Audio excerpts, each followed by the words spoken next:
Il est midi, bonjour à toutes et à tous, c'est l'heure de votre journal, tout de suite les titres de l'actualité. Le président de la République a achevé une visite d'État de 3 jours au Sultanat d'Oman à l'invitation de Sa Majesté le Sultan d'Oman. Une rencontre qui a donné lieu à une déclaration commune, la synthèse dans quelques instants.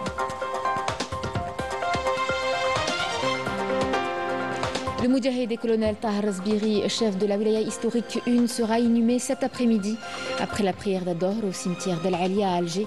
Tahar Zbiri décédé hier à Alger à l'âge de 95 ans. Retour sur son parcours dans ce journal.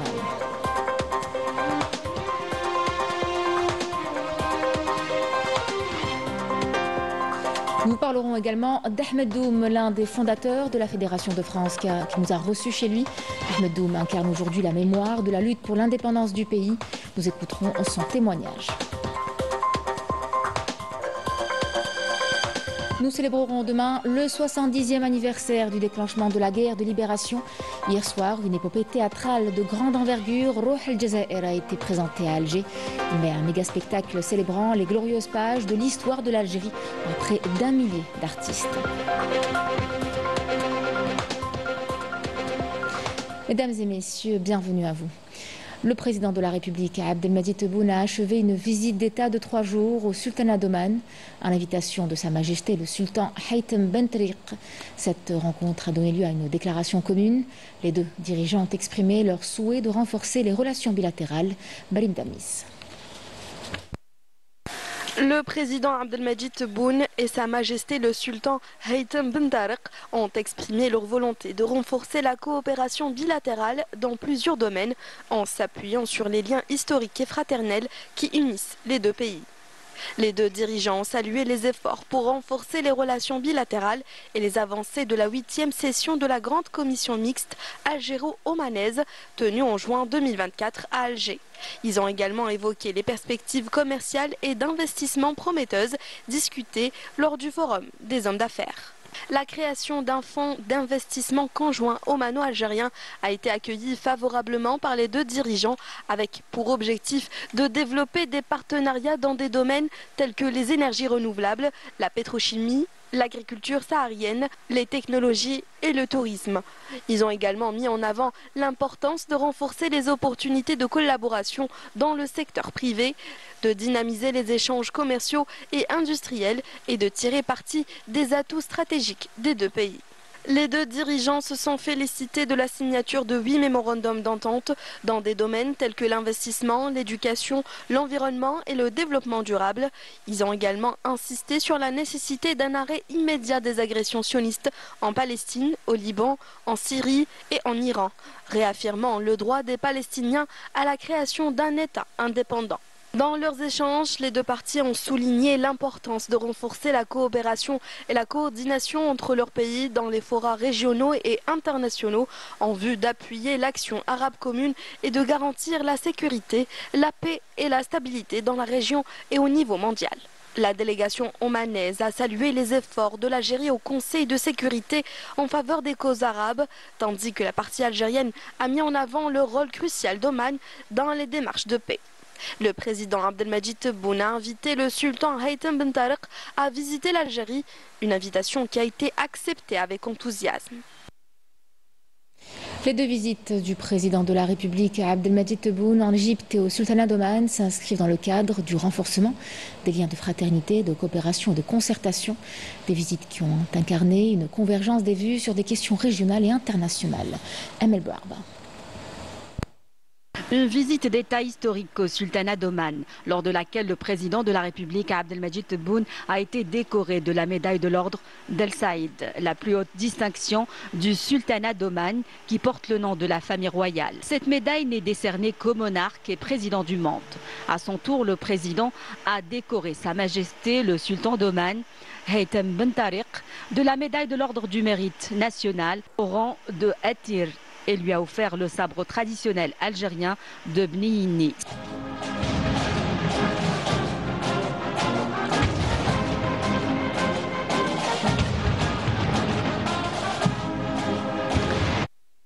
Une visite d'État qui incarne une volonté ferme des dirigeants des deux pays d'impulser une nouvelle dynamique à la coopération bilatérale et d'établir un partenariat stratégique englobant tous les domaines. L'Algérie et le sultanat d'Oman partagent une convergence de vues sur de nombreuses questions régionales et internationales. Et dans le sillage de la tradition perpétuée lors de ses visites à l'étranger, le président de la République a rencontré à Mascate des membres de la communauté algérienne établie au sultanat d'Oman. مع الناس النزهاء الوطنيين باش يربح شيء طبيعي الانسان يقول لك انا ما نربحش هذا ماشي تاجر ماهوش مستثمر ولكن تربح معك البلاد كذلك نربح مناصب شغل نربح العمله الصعبه تدخل اذا فيه الى يومنا هذا اليوم اللي نكلمكم فيه في ظرف 14 شهر 9400 مشروع استثماري اللي يحب يستثمر ما يفوت لا على رئيس بلديه ولا على رئيس دائره ولا على والي ولا على وزير ولا يحزنون. انا التزمت يوم اداء اليمين الدستوريه ان نلحق الى 20,000 مشروع استثماري. ممكن كل واحد يدخل في المشروع هذا سواء كان في الداخل او في الخارج.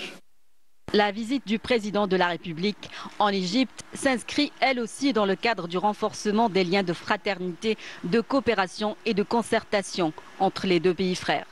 Une visite qui a suscité un grand intérêt de la part des médias et des observateurs, tant sur le plan régional et international. علاقاتنا مع مصر يعرفها الخاص والعام أنها علاقات وطيدة، أنها علاقات أخوية قوية بنيت على أسس قوية جدا في نضالنا المشترك منذ أكثر من 70 سنة.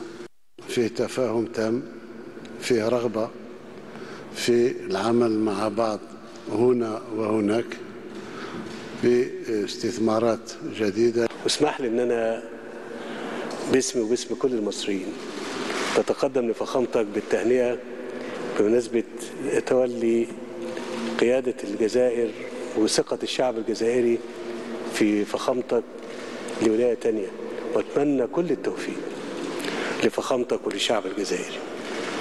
واسمح لي فخامة الرئيس ان احنا بمناسبة يعني الاحتفال بالذكرى ال70 للثورة الجزائرية ايضا ان انا اهني فخامتك والشعب الجزائري بهذه المناسبة العظيمة اللي كانت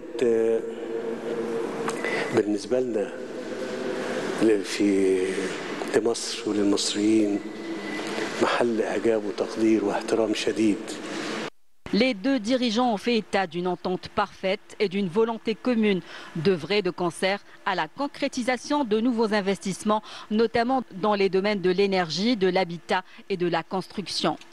Les deux parties ont mis l'accent sur la nécessité de favoriser la voie du dialogue pour préserver la stabilité dans la région.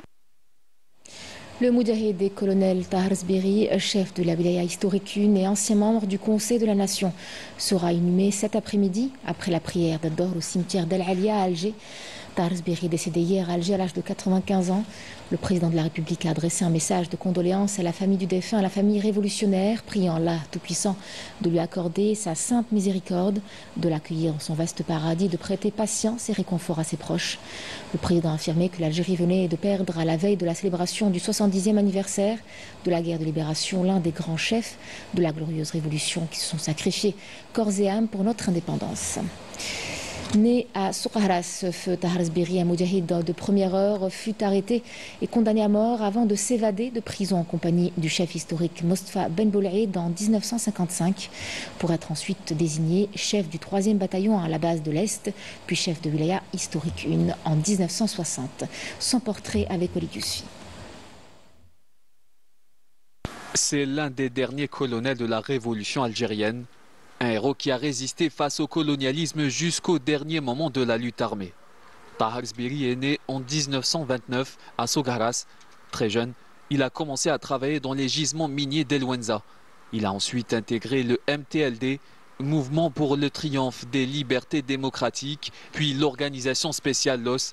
Le 1er novembre 1954, il a fait partie de ceux qui ont dirigé les premières batailles de l'armée de libération nationale dans la région de Guelma, aux côtés de Badji Mokhtar.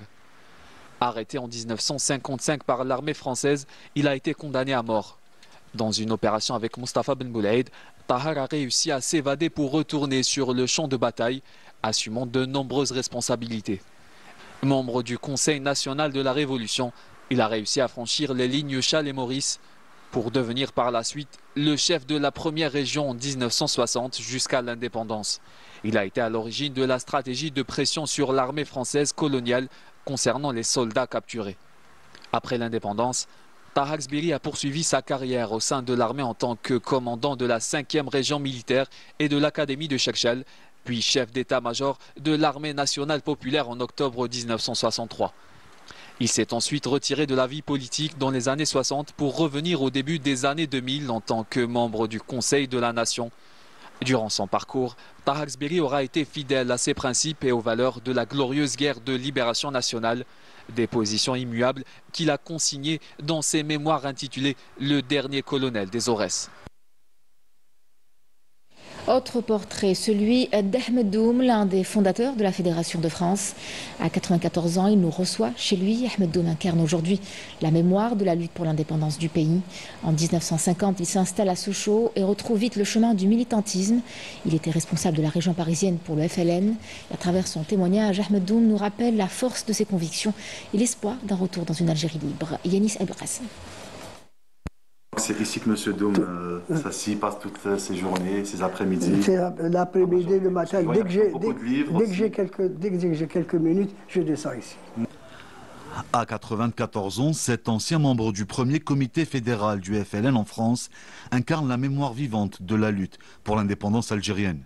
Je suis parti en vacances. En vacances. Et rencontrer les amis. Tu vois, c'est les circonstances. Rencontrer des amis. Très important, oui. Voilà.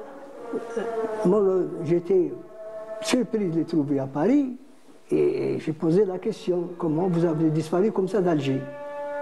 Nous, on a disparu, on n'a pas de travail, on n'a pas ceci, on est venu ici, on est installé en France et où? On est à Sochaux, pas à Paris, on est à Sochaux. Et on est en train d'organiser, de recruter des militants pour créer la Khasma. Et loin de ses racines, retrouve le chemin du militantisme, prenant sous sa responsabilité la région parisienne. Et on était organisés et on avait inculqué aux gens, je répète encore une fois, la participation comme les frères ici en Algérie. On les a fait matériellement, moralement, en leur disant voilà les attentats qu'il y a, voilà ce qui s'est passé, hein, et question financière. Et je vous ai donné des exemples pour les finances, qu'on était quand même les premiers. C'est la création de la Fédération de France qui a organisé des manifestations, qui a organisé des attentats, je précise, des attentats pas n'importe comment, parce que c'est plus facile de prendre un panier dont il y a une bombe et de la mettre dans le métro. Et c'était notre rôle, c'est notre devoir de créer, mais des millions d'Algériens, c'est créé, c'est matériellement, ne serait-ce que, parlons de matériel barque, et de faire connaître ce qui se passe ici, de contacter les démocrates qui nous ont aidés. Ça, je les ai vécus. Aujourd'hui, son regard nous rappelle la force des convictions qui ont soutenu cette lutte, dans un passé où chaque visage, chaque lieu témoigne du courage quotidien des militants. On savait, quelques-uns, qu'il allait se passer quelque chose avec le CRUA. Le jour où on a appris le déclenchement, je me trouvais à Saint-Michel, café La Capolate, avec deux grands responsables du MTLD. Il y a Basta et Zarrouki. D'ailleurs, avec eux, on a discuté, on discute, les choses. Puis tout d'un coup, dernière nouvelle d'accord, je pour l'Algérie. Et il est arrivé ce qu'on attendait. La France était bien plus qu'un simple lieu de travail pour ces Algériens. C'était un véritable front de lutte pour leur cause. En novembre 1956, alors qu'il menait une mission pour la liberté, Ahmed Doum, membre du premier comité fédéral du FLN, est arrêté à Paris. Ce comité jouait un rôle essentiel dans la mobilisation de la communauté algérienne, la préparant à son retour dans une Algérie indépendante. Qui remplace À Intimouchant, depuis le cimetière d'Emria, les ossements des martyrs d'Ahmed Barraka, Bardadi, Barraka et Hamou ont été réinhumés à la route Aïcha. Au cimetière Massaada Ben Badis, dans la commune de Mellah, les ossements des martyrs Amamra, Yahya et Fatimi ont été également réinhumés.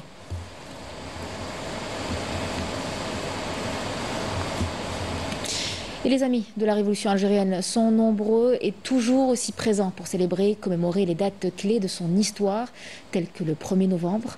Ces militants et combattants aux côtés des Algériens ont transmis à leurs enfants et petits-enfants le sens de la justice et du courage.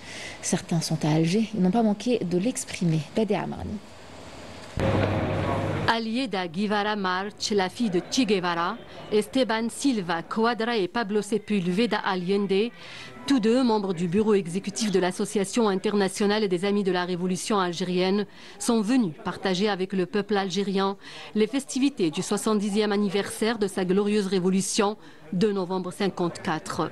Invités d'honneur d'une émission de la télévision algérienne, ils nous ont livré leur sentiment d'être présents ici à Alger, la Mecque des révolutionnaires. Realmente es un honor porque yo decía que C'est un honneur pour moi de prendre part à la célébration du 1er novembre, date du déclenchement de la révolution algérienne que nous connaissons tous. Il est important que les nouvelles générations soient conscientes de la lutte de tous ces peuples à travers le monde. La révolution algérienne a eu à réveiller au peuple du monde tout entier un grand espoir dans la lutte pour la libération du peuple, à l'époque contre le colonialisme, et contre tout type de colonialisme et d'oppression. Parce que l'appel du 1er novembre 1954, qui a déclenché la lutte armée, qui a déclenché la révolution algérienne, jusqu'à la conquête de l'indépendance, 7 ans après, a été dans l'imaginaire du peuple du Sud, notamment du peuple du tiers-monde, et en particulier en Amérique latine au Caraïbes. La guerre de libération nationale continue à forcer l'admiration du monde entier. Les amis de la révolution algérienne ont soutenu le peuple algérien et n'ont pas hésité à l'accompagner dans sa lutte de libération, convaincus de sa justesse et des valeurs qu'elle véhiculait. Aujourd'hui encore, leurs enfants restent fidèles à cette révolution où 1,5 million d'Algériens sont tombés en martyrs. C'est un grand honneur pour moi d'être présent en Algérie pour commémorer le 1er novembre aux côtés du peuple algérien. Cette révolution est ancrée dans la mémoire de générations entières et a participé à la libération des peuples à travers le monde, notamment en Afrique et en Amérique latine. Je suis ici car les relations d'amitié entre l'Algérie et le Chili sont profondes. Nous suivons et saluons le rôle de l'Algérie au sein du Conseil de sécurité pour dénoncer les crimes perpétrés contre les Palestiniens et défendre le peuple sahraoui.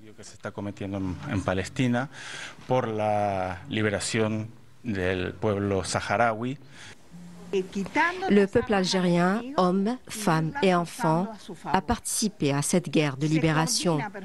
Les positions de l'Algérie ont imposé le respect du monde entier qui connaît sa révolution contre l'armée française. Une révolution menée par un peuple épris de liberté. D'ailleurs, l'Association internationale des amis de la révolution algérienne a pris l'initiative de célébrer le 4 novembre prochain le 70e anniversaire de la révolution de novembre au Chili. Nous allons commémorer ensemble avec l'ambassade de l'Algérie au Chili et l'Association internationale des amis de la révolution algérienne. Nous avons commémoré le 4 novembre le déclenchement, l'appel à la lutte armée du 1er novembre, le 70e anniversaire, non? Et l'impact qu'il a eu au Chili et en Amérique latine aussi. Les enfants des Amis de la Révolution algérienne appellent à la solidarité entre les peuples, à soutenir les causes justes, entre autres, la Palestine et le Sahara occidental, et à œuvrer à établir un nouvel équilibre mondial.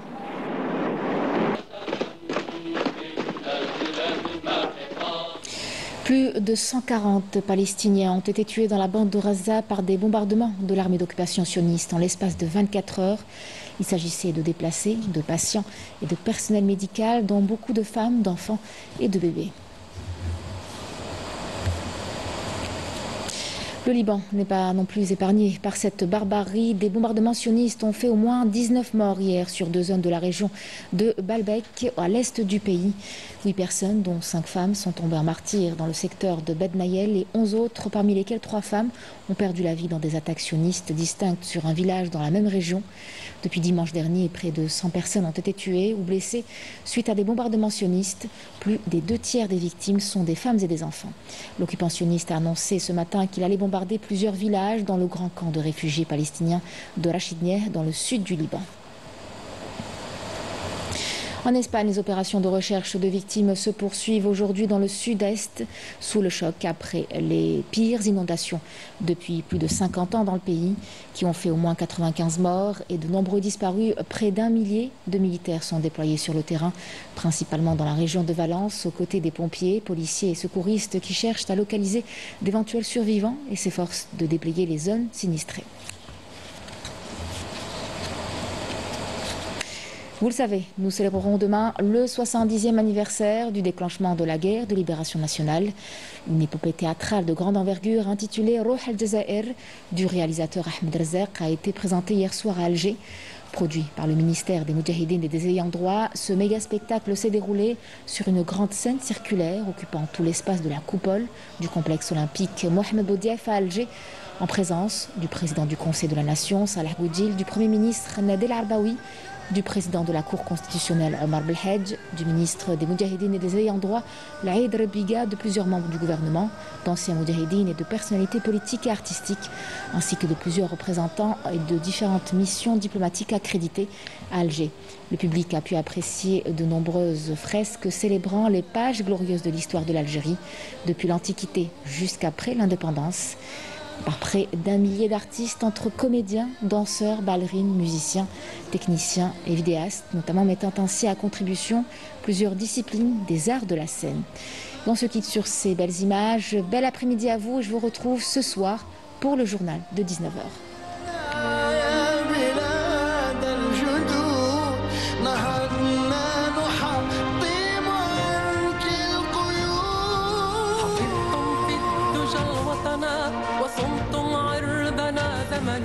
وكنتم دائما سكنا فلم نلقى بكم حزنا وها قمر يقيد سنا يمد الضوء حين دنا